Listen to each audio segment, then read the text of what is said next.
everything happened so fast.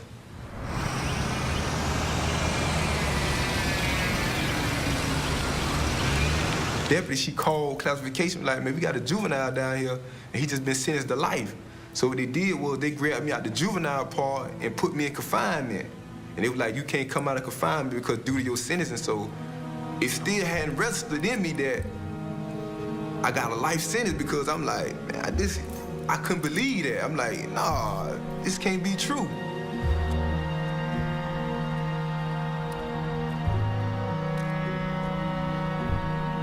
They was like, well, Mr. Young, you know, you're not going home no more. You're gonna die in prison. I'm like, who gonna die? I ain't dying in prison. So I was in denial of that because it happened so fast. It's just like, one day I'm 15 years old and I'm in society, then the next I'm out and you telling me I ain't gonna never go home?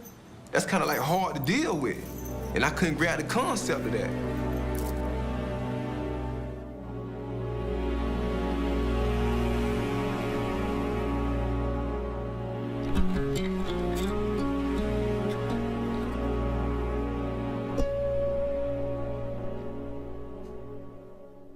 Kenneth Young, he was 14 and 15 years old when he's charged with 4 life without parole sentences here in Florida. So that means for all purposes, theoretical and practical, Kenneth is condemned to die in Florida prisons.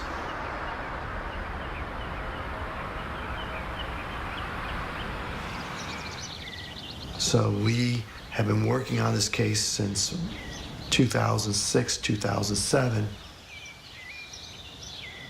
He had exhausted all of his appeals. He exhausted all of his post-conviction motions. That was it.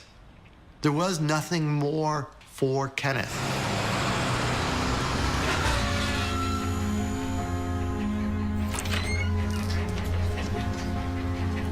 Good morning, Ms. Williams. How are you?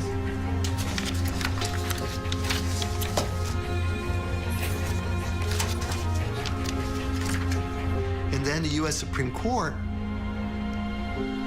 comes up with this decision, Granby, Florida, that says kids are different. They wanted to continue into the motion just because we didn't. You have to give them a second chance. You have to give a second look. Let's see what this individual became as an adult. And let's then decide what a fair sentence is under our Constitution.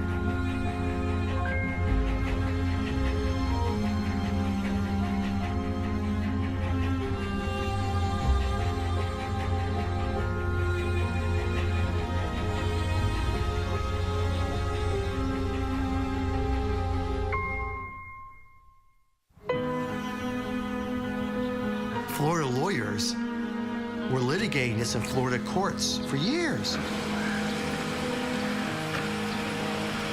saying that it violates the Constitution. And the Florida judges uniformly denied it.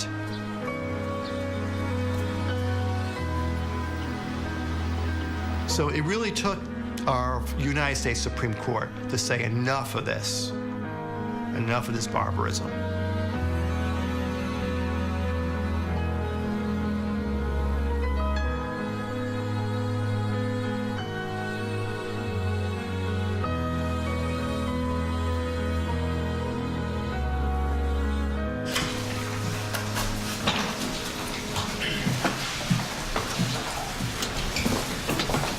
Good afternoon.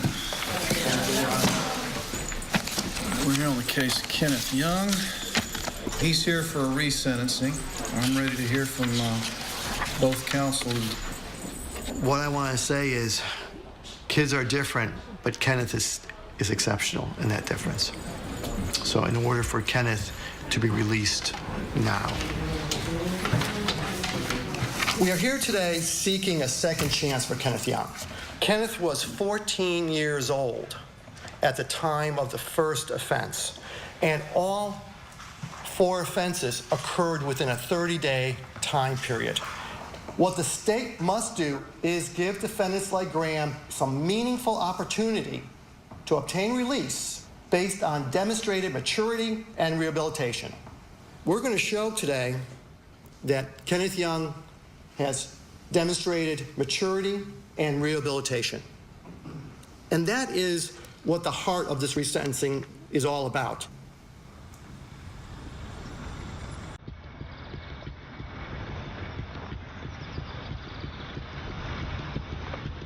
It was on a Saturday, and I received a call about an attempted armed robbery. I went to the Comfort Inn and started taking statements. I heard the door open. So I saw a gentleman coming in, and I saw another gentleman behind him. I knew it by their entrance that this is not going to turn out to be good. He was going into the hallway. Where's the restroom? And I said, the restroom is on down that way. And in the meantime, one of my coworkers, Rosa, was walking to the same area. And they both ran into each other. And when I heard the Rosa screaming, I tried to came on a back area to see what's going on, what happened to her. And at that point, that person was holding her and pointing a gun on me. Somehow Rosa managed to run and try to go get some help. One had the gun, and the other one was trying to grab me, and I was trying to push them away, I guess. But when they realized that the other person may get some help, or it's kind of not as easy as they had thought, so they ran away.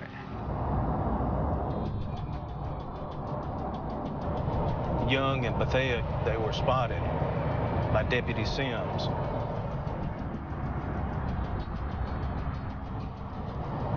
They took a left onto a dirt road, and as they came to the dead end of the dirt road, he had to make the stop. Deputy Sims exited his car with his shotgun ready to take action if needed, and once backup arrived, they were both handcuffed and secured. I conducted an inventory on the vehicle, a green in color Chrysler Sebring. I recovered the following items as evidence: a .38 Colt special revolver with 6 unfired Winchester bullets still in the gun, $472, some necklaces, and also recovered from the vehicle was a VCR recorder. I could see that there was a VHS tape still inside.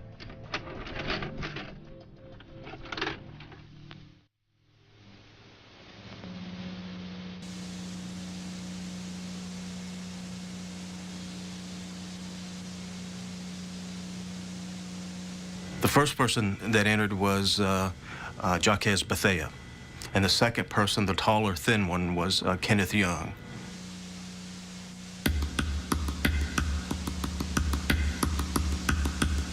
I was very concerned. I didn't know what had happened. I didn't know if something happened to the clerk. It may have been a homicide. And I needed to find where this occurred at.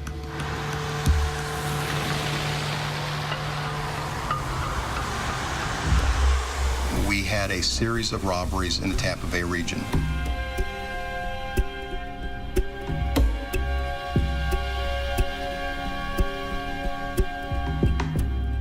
It was very violent.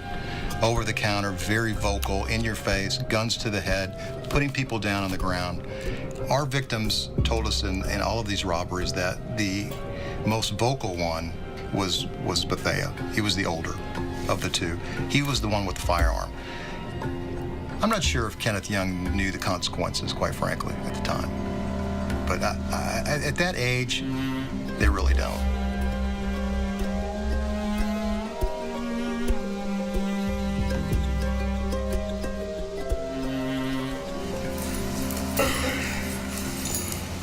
Raise your right hand. Do you solemnly swear affirm the testimony you will give will be the truth, the whole truth, and nothing but the truth, so help you God? Yes, ma'am. All right, sir, good afternoon. Please give us your name, sir. Good afternoon. Kenneth Young. First and foremost, Your Honor, I want to take the time out and say I take full responsibility for my actions and my role in these crimes.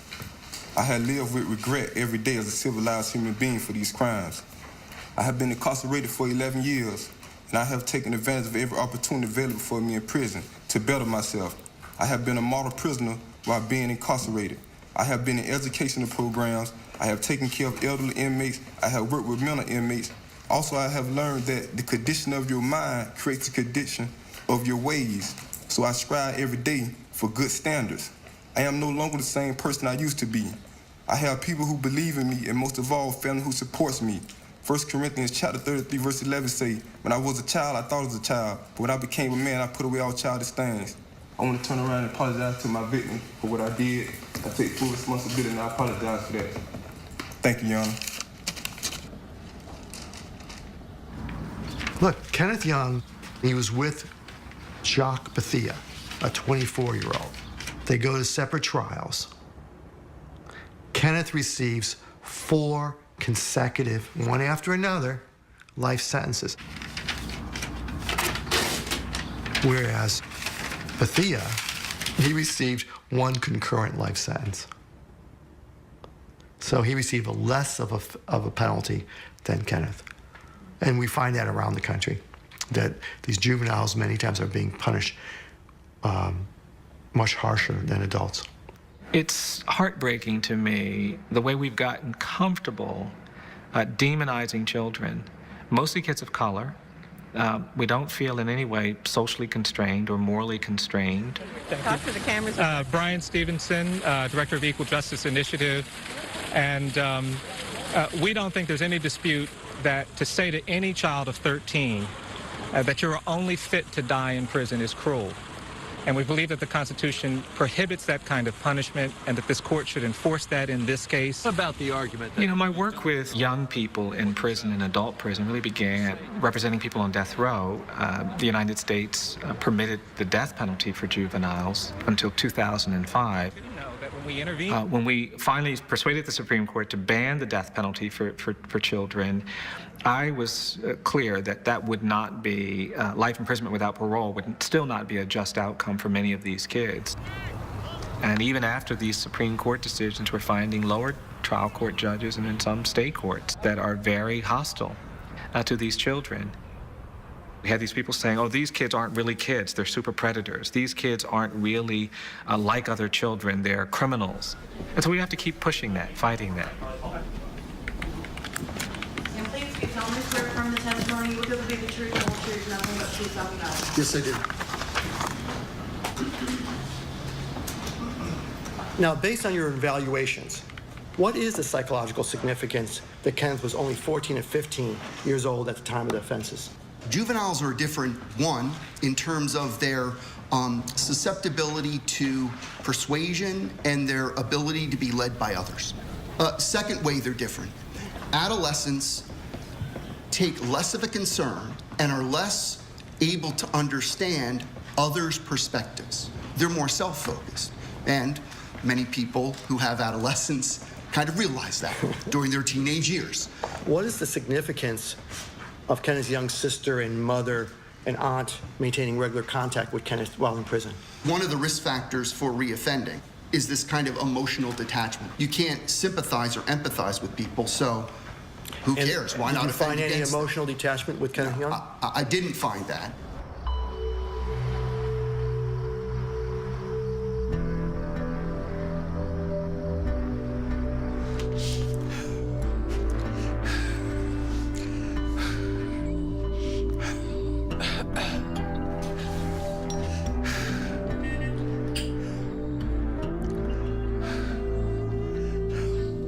Do you see Kenneth coming out?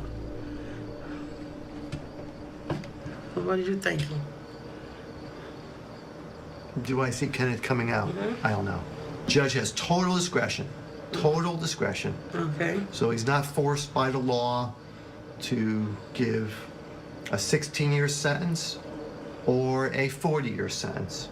Yeah, I don't see him doing 40 years at all. And I know the judge has a heart. I've prayed, and I asked for forgiveness on behalf of me and my son. It doesn't matter what they ask me, I'm ready. Well, they may ask you, when's the last time you took drugs? And I would tell them the truth.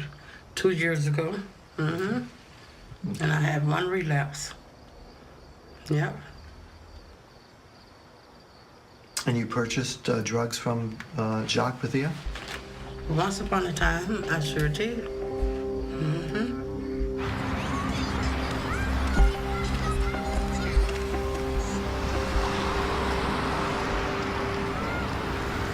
I stayed in like a low-income area.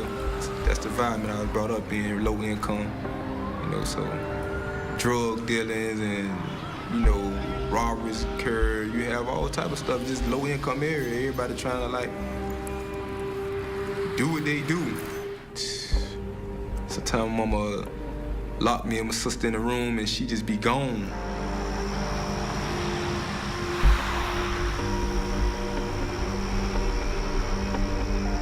I'd be on my bicycle and I already know like 9 times out of 10 where she'll be at, getting high, because in my neighborhood, you have like certain apartments, certain houses that people go to get high. And I get on my bicycle and I try to pull her from around there, tell her come home, take a shower, eat, stuff like that, you know.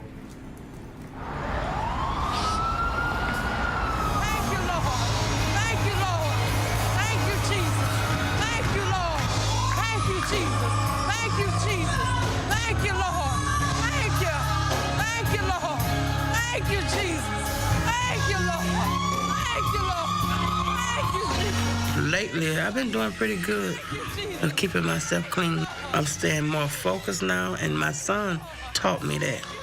He says, Mom, you need to learn how to stay focused.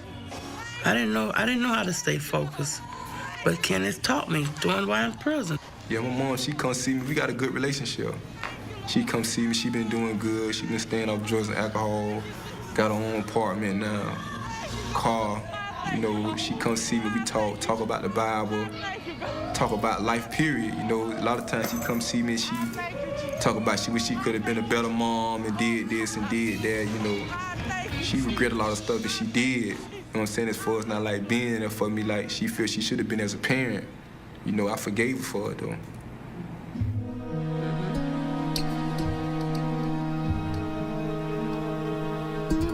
I believe that every person are more than their worst act. Somebody tells a lie, they're not just a liar. If they take something that doesn't belong to them, they're not just a thief. Even if you kill somebody, you're not just a killer. We don't punish crimes, we punish people. And so what's a just punishment? Is it just to take a 13-year-old child and put them in prison and condemn them to die there? And that's the kind of conversation that's hard to get at in a country that has been corrupted, in my judgment, by the politics of fear and anger, where everybody wants to be tough on crime and everybody is afraid to be seen as sympathetic, compassionate, merciful to people who've committed violent acts.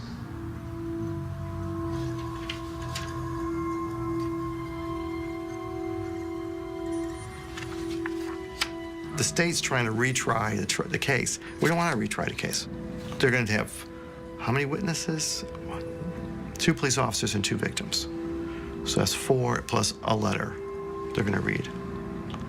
So, and all that's all going to be Kenneth willingly participated in these crimes.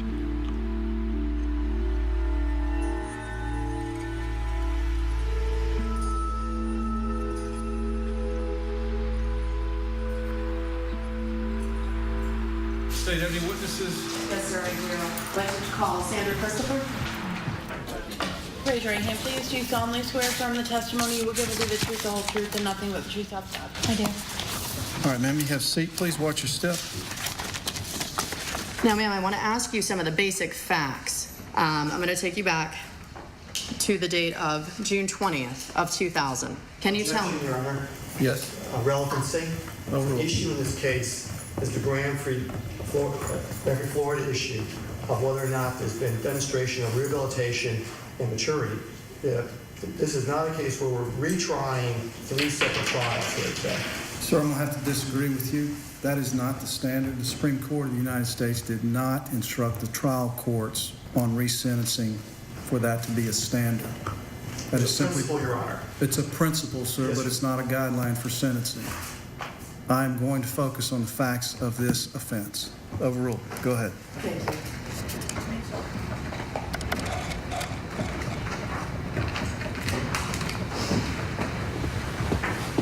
And Ms. Christopher, that's a picture of the gun that was pointed at your head. Looks like a similar one, yes. How long was Excuse the me. gun held to your head? It didn't seem like it was that long, but it was long enough. Now, are the assailants saying anything to you? Oh, yeah, they are wanting to know where the safe is, where's the money. You need to tell us, otherwise, you know, some explicatives, you know, your butt, the whole thing. Tell us what they said, ma'am. Really? I want to hear it word for word. Well, they wanted to know where the damn money was. If we didn't tell them, they were going to shoot our ass. They were, you know, kicking us. One of them actually put the gun on my head. I had a bruise for days. I had photos of it I can't find. Ma'am, what are you thinking at the point that you have this gun to your head? God and I are good. Well, I went through a checklist that fast. God and I are good. So, you know, when they say your life flashes before your eyes, it does.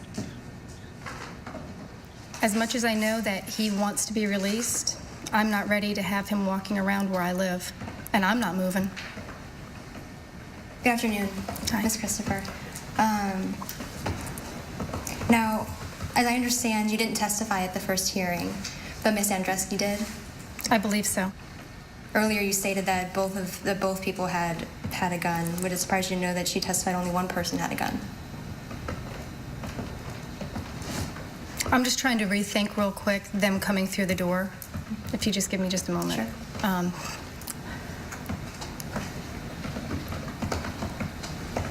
And actually, no, that wouldn't surprise me. Okay. Because when there was one person that came in the front with the gun, and then the other person was behind him. I understand that you suffered a bruise after this incident. Indeed. Did you have to go to the hospital afterwards? No. Okay. Just one last question, Ms. Christopher. Are you the same person that you were at age 14? Judge, I'm going to object to relevance. Sustain. And nothing further, Your Honor.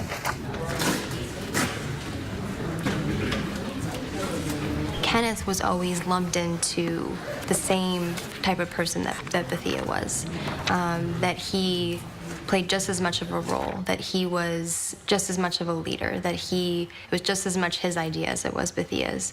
And I just don't think that was the case, you know? I mean, you have a 24-year-old hanging out with a 14-year-old, and, you know, he owned the gun, he owned the car, he had an extensive criminal history before this, and so I wanted to make sure it's very clear that their roles were different.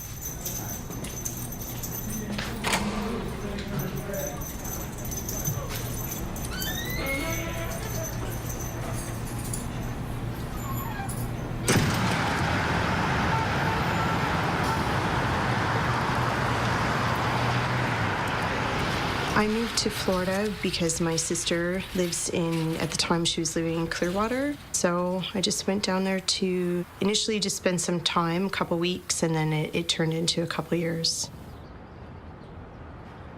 So it was the year, it would have been 2000 when all this shenanigans happened.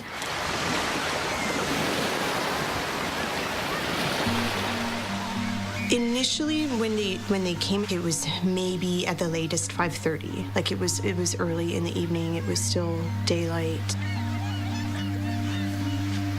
They came in, and Kenneth was on this side of me, so my left-hand side. And then Bethia, with gun, basically came over the counter at me, right? And then my hair was in a ponytail, so. Sorry.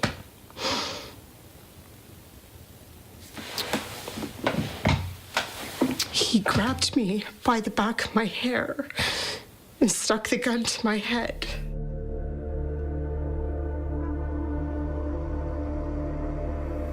He was saying, like, give me the money, right, with the gun to my head. So, of course, I opened the register. I don't know what got it in this man's head, where his mind turned from money to other things. But he started to say like, I'm gonna rape this bitch. You know, he just kept saying that over and over, you know, and then Kenneth was not in the room. He was still in the lobby. Like, he wasn't even behind the front desk. So Bethea kept saying that, and he came to the doorway, and he said, "You can't do that. We have to leave." Bethea basically picked me up off the ground by my hair, and then he threw me on the floor and kicked me in my back, and then they left.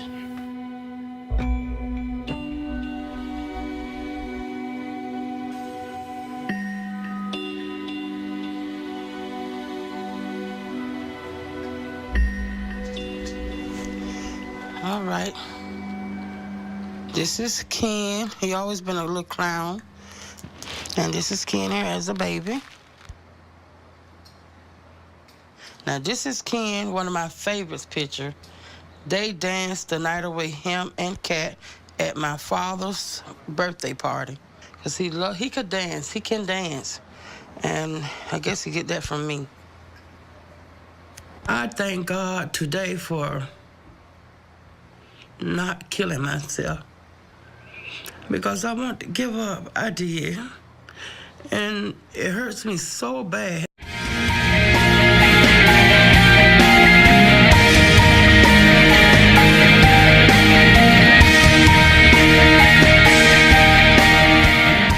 Because I fought myself for everything. I did.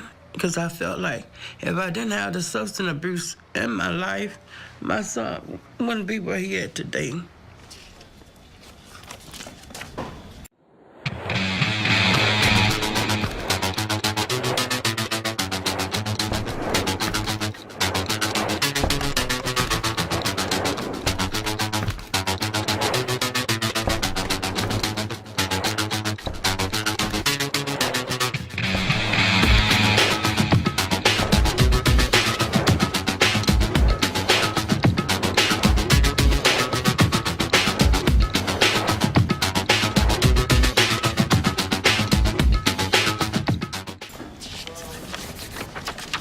Sir, today, is it your testimony that you were forced to commit these armed robberies back in 2000 because Jack Bethea had threatened your mother's life for your mother supposedly stealing some dope from Bethea? Absolutely, ma'am. You spoke to law enforcement back in the year 2000 after you were arrested, correct? Yes, ma'am. And you also spoke to members with the Department of Juvenile Justice before you were sentenced after your first trial, correct? Yes, ma'am. When you were being interviewed by the Department of Juvenile Justice, they were trying to find out what you'd been through, what happened, so they could make some type of sentencing recommendation to the court, correct? I don't know what the job was. All I know, they came to interview me. I was young then when they came to see me. So this is the first time you are saying that you could have ever told anybody about the fact that your mother was being threatened by the older co-defendant, and that's why you had to commit these armed robberies. No, I told that to my public defender. And when I came back in Hillsborough County about the story of what happened. Her name was April Hughes. April Hughes told me she do not want to hear that. She was concerned about the charges, what's in front of her. That's what she told me. She never brought it up in court. I never testified in court. I never testified through my trials. I always remained silent.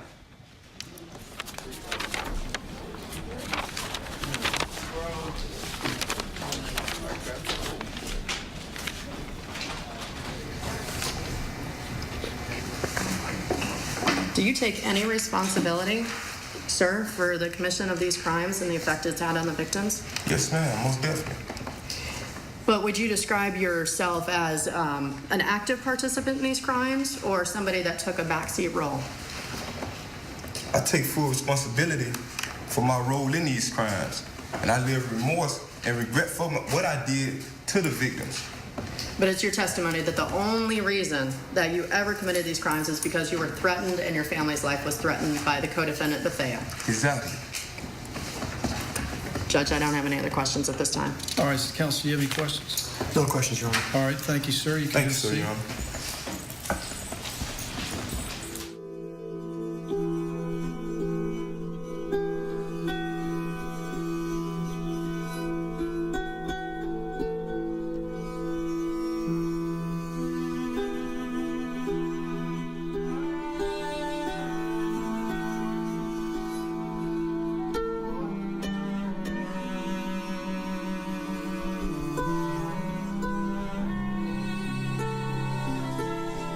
When I was a public defender and I met Mr. Young, my first impression, because I didn't originally have the case, so by the time I first met Mr. Young, he had already been to trial in Tampa.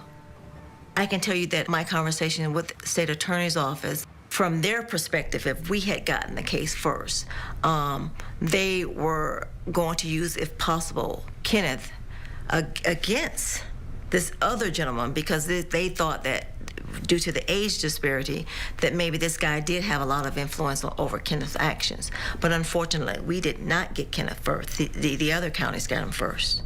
And so the damage was already done as it relates to the sentencing.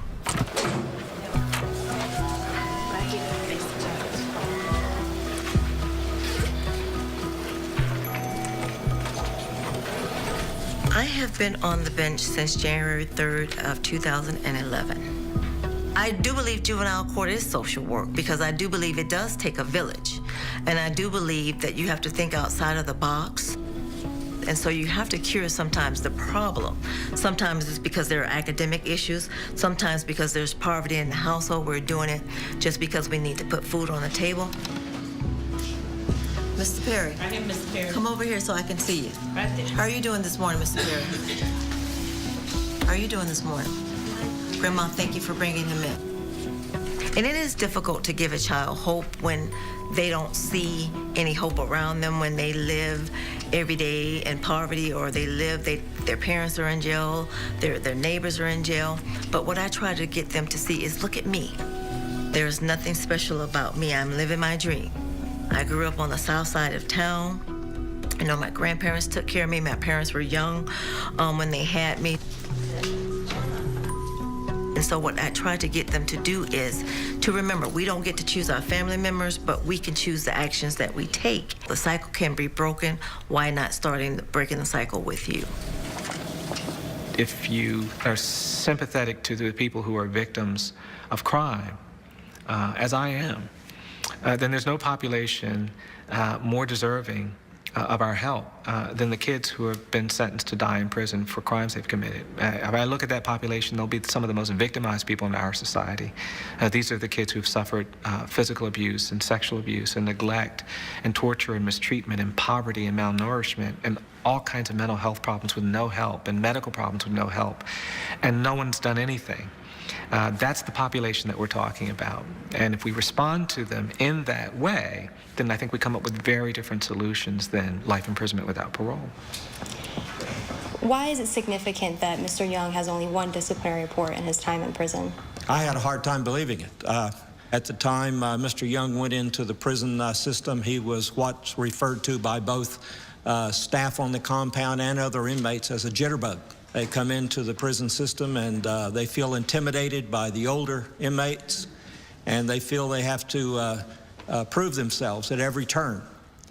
I think the first thing I asked him was, how did you make it 11 years with virtually no discipline? And he said that by just continually asking for programs and chances. Nobody's handed him a thing. Because of the length of his sentence, they won't give him a GED program. They won't give him any education because they feel it's a waste. Why should you waste this educational effort on someone who's going to be in prison the rest of their life? So he did it on his own. We'll take a 5-minute break. We'll start back at 3:15, please.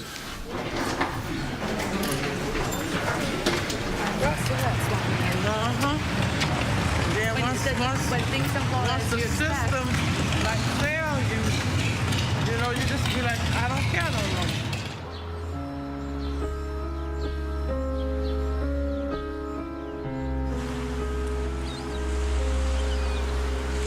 more. We were the leader in lynchings in the United States per population in Florida. And so in the juvenile system, when we see that it's not a coincidence or an accident that the vast majority of these kids who received life without parole sentences were African American kids.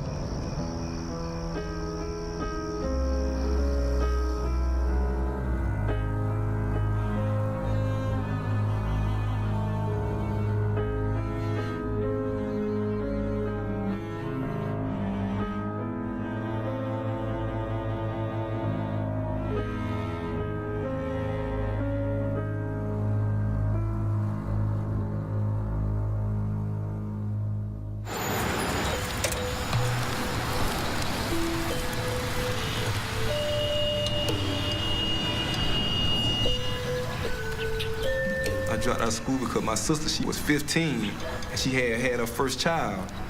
And, you know, she was trying to work and stuff like that, so I'd stay home and take care of my little niece till she come home from work and things like that. So, you know, it was just basically like me and my sister. I'm 11, she 15, got a kid.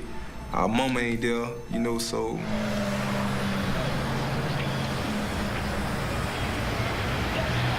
I was a child, but now that I'm an adult, I really like look back on a lot of stuff and was like, dang, man, I should have stayed in school.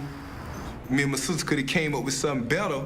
Now that I'm older, this time I'm thinking. But at the time, I'm 11 years old. My sister 4 years older than me. She 15. She got a baby.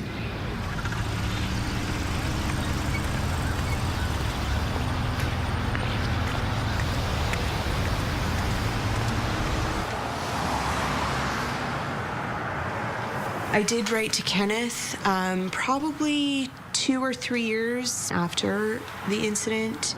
By that point, I would have known how young he was at the time and learned a little bit about how his life had been. And I wanted him to know who I was. Like, I sent photos of myself as well. I wanted him to know what he did to my life.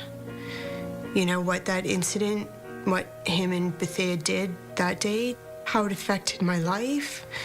And I also wanted to tell him that I forgave him for what he'd done, and that to thank him for whatever his reasons were for making them leave, that I was grateful for that. That he prevented it from being worse than it already was.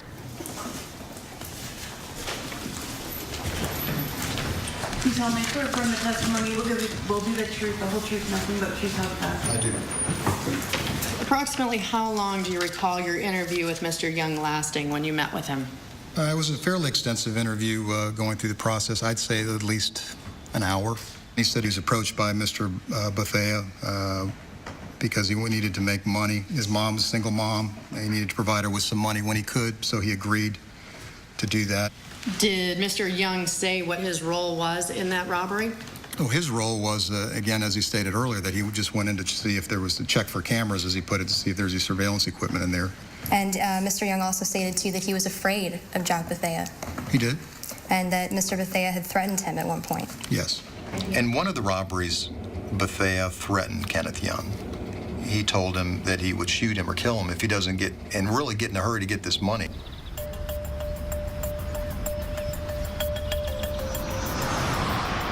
When you see a young man like a Kenneth Young who has problems, I mean, these are a lot of things that we see.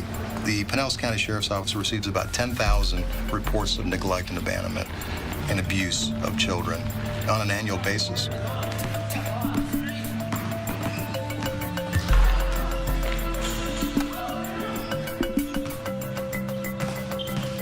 If there's something that we can do with respect to taking another direction, I think we should do that as a society, quite frankly. I'm not sure that 13-year-olds, 14-year-olds need to be in prison the rest of their lives.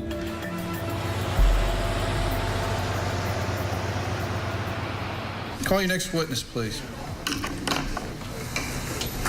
Your Honor, we'd like to call Stephanie Young. I think she speaks from the heart. That's good, because honesty and authenticity is really what's going to count here.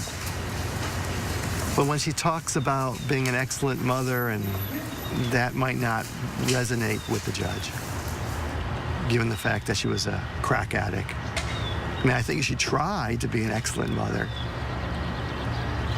Raise your right hand, please. You solemnly swear affirm the testimony you will give will be the truth, the whole truth, and nothing but the truth, so help you God. Yes, ma'am, I do. Ma'am, you can have a seat right here, please, and watch your step. Ms. Young, would you please state, just for the record, when was the first time that you used drugs? 1987. And how long were you addicted to drugs? Maybe over 19 years. What sort of role did your parents play in raising Kenneth? They talked with Kenneth. Kenneth knows the 10 Commandments. Did they ever step in if you were having problems keeping your apartment or? Well, yes, they did. They came and got Kenneth and Ebony. Okay. If I can read my letter to the judge and to apologize to the people that he done the robbery to, it would explain everything. If the judge would give me permission to read my letter. Yes, sir. When was it written, ma'am? This morning. Okay, go ahead. Dear Your Honor, I am very sorry that I was not more focused on my family because of my substance abuse. But Your Honor, Judge Sleet, now me and my son are asking for your forgiveness. I pray from my heart that the people's peace my son disturbed will find it in their hearts to please forgive my son. I say because if I knew what I know now, I would never have been in the substance abuse. Please, Your Honor, help me put my family back together. Please forgive me. I know as a mother, my son will never come back through your system again. I know he won't come back through your system. Good afternoon, ma'am. Good afternoon. Ma'am, you talked about having some addiction problems, and I understand that. However, you still knew the difference between right and wrong. Yes? Yes, I did. Now, ma'am, you spoke with Dr. Otto. You heard him testify earlier, correct? Yes, I did. And you'd also agree with me that you spoke to Dr. Otto about whether or not you had left Kenneth home for up to a week at a time by himself. Do you remember having that conversation with Dr. Otto? He was not by himself. He was with his sister or a family member. So that would be false if your son reported that to Dr. Otto. And, ma'am, you actually went and met with different officers for his first case. You never told that Jacques Bethea was your drug dealer and that your son was forced to commit these robberies. At the time, I didn't think that was none of his business. And now today, you do want them in your business? Yes, well, yes, I do. Judge, I have no further questions. Ma'am, we need to make your letter a part of the record, please, since you read from it as part of the testimony. Yes, She didn't come all the way straight forth. Here, Your Honor. Thank you, ma'am. I know it was more she wanted to say because when she come see me, she say way more and more deeper stuff than she said in that letter. My mom, she feel like she kind of ashamed. She knows she played a part in me being incarcerated.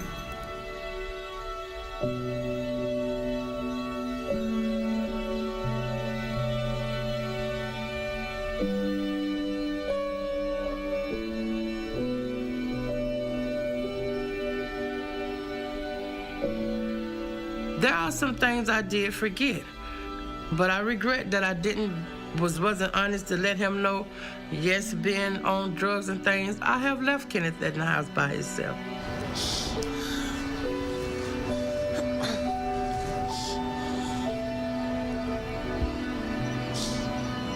But all I could thank God for, I'm glad my baby being like 2.5, that he didn't walk out in front of no car or anything and stuff like that. And any judge know, children go through strenuous situation having a mom on drugs.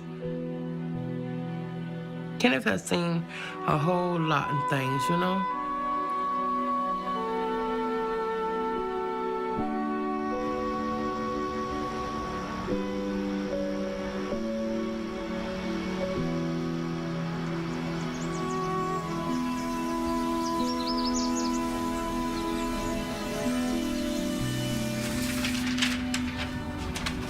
There's no point of keeping him in prison. What's the point? He's been rehabilitated. We can prove that. He's only had one infraction called a disciplinary report in 11 point something years. And that was for not making his bed on a Saturday morning. And my daughter, Anna, I don't know if she's ever made her bed on a Saturday morning. Thank you, seats, come to order. Court's back in session. Okay, I'll hear brief arguments from both sides, starting with the defense, please. What Mr. Young did is serious. People were held at gunpoint, their lives were put at risk. But, I mean, we are here today because the Supreme Court says that kids are different. You know, we heard a lot of facts of the crimes today. We stipulate to that. He was convicted, but it was 11 years ago. And since that moment on, he has worked extremely hard to make himself a better person and realize that he needs to change. Judge, I will let you know that the state of Florida is seeking 40 years Florida State Prison to be followed by 10 years of probation. He's now age 26, and he would be around 50 years old when he would be released, according to my rough calculations. That obviously would comport with Graham. The most recent full life expectancy table indicates that a black male who is currently 26 years old would have an average of 46 years of life remaining. That means that 72 years old is the average age of a death for black males who are currently age 26. Based on that, Judge, we'd ask for the 40 years followed by 10 years. Your certificates and diplomas that you provided to me in your sentencing, Miranda, I appreciate that, and congratulations to you. But you know what that demonstrates to this court?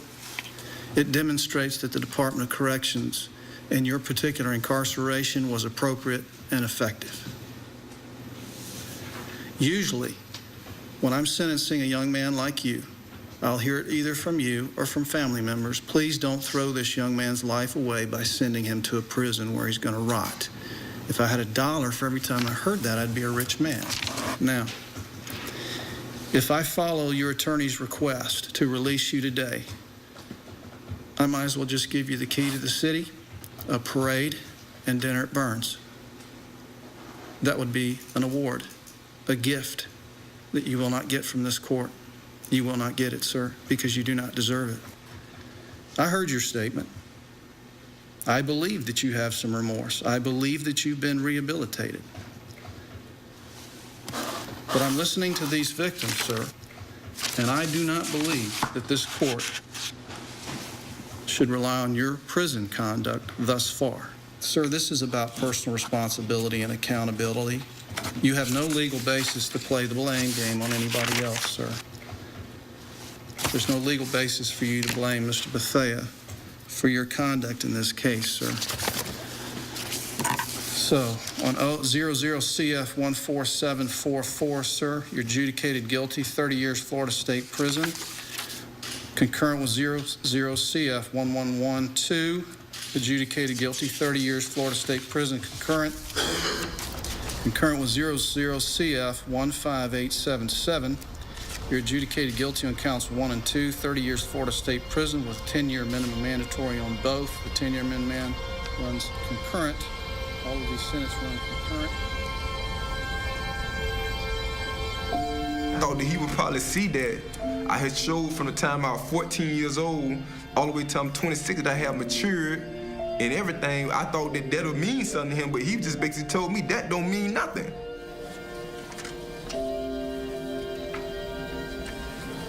And I was every institution I went to, they were like the hardest institutions in Florida.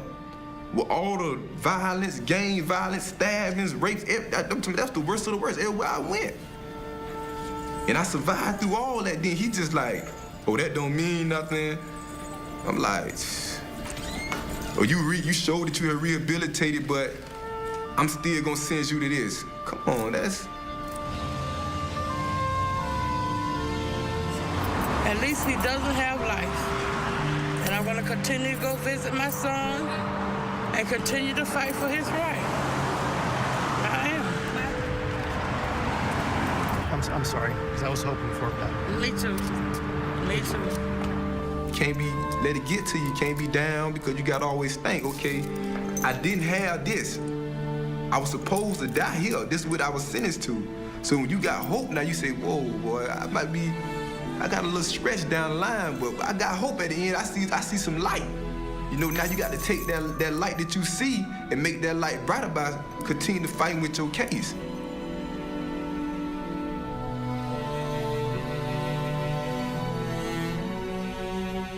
You know, I'm gonna fight for what I believe in. I believe I changed. I believe I showed remorse. I believe I matured. I know that I ain't the same 14, 15-year-old no more, and that's what I believe, so I'm gonna continue to fight for that. So, you know, it ain't over. It don't never be over for you till you're in the casket. You know, I'm a firm believer in that. When you hit the casket, then it's over. But other than that, you got hope. You got to continue to fight. It's a process. I understand that. Patience.